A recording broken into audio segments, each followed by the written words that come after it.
do this. There you go. Okay. All right.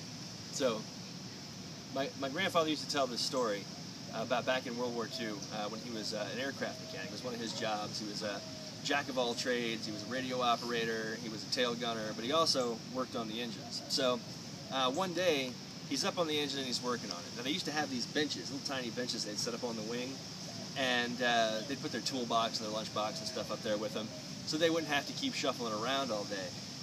Anyway, he's working on the engine, and the whistle blows because it's the 1940s, and you know that it signals that it's lunchtime. So he gets up, gets his lunchbox, and goes to sit down to enjoy his lunch. And as soon as he sits down, something bites him right on the butt, and he feels it, and he shoots back up, and he's looking around for it. And he's trying to find what it was that took a bite out of him, and he can't see anything. So he just goes back to eating his lunch. He finishes up, and he bends back down and starts working on the engine. About that time, his supervisor comes walking by, and he just hears out of nowhere, "Baxter!" And when he hears that, he kind of leans over the wing, and he's like, "Yes, sir?" And the sergeant goes, "You know you got a knife hanging out of your ass, right?" And my grandfather kind of like reaches back and pulls a knife out of his butt, and it was one of those like 6-inch long military-style knives. And he kind of looks at it and goes, "No, sir, I didn't know that." And his sergeant goes, "You need to get yourself to the infirmary right now." So my granddad climbs down off the ring. He goes to the infirmary, and when he gets to the infirmary, of course, the first thing they do is they just start making fun of him because he has to explain the situation of sitting on his own knife while he's working on an engine.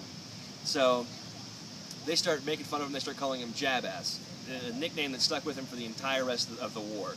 Everybody referred to him as Jab-Ass from his unit, and he hated it to the day that he finally got out of the military.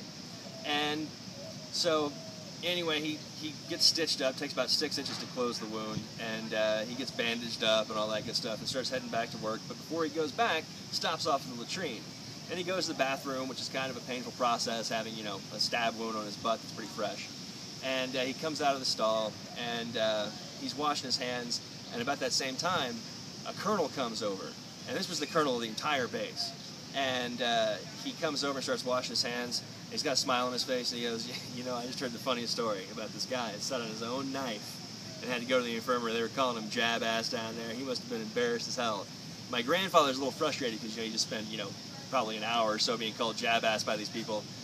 So his reaction is to turn around and moon the colonel and say, "You think you look something like this?"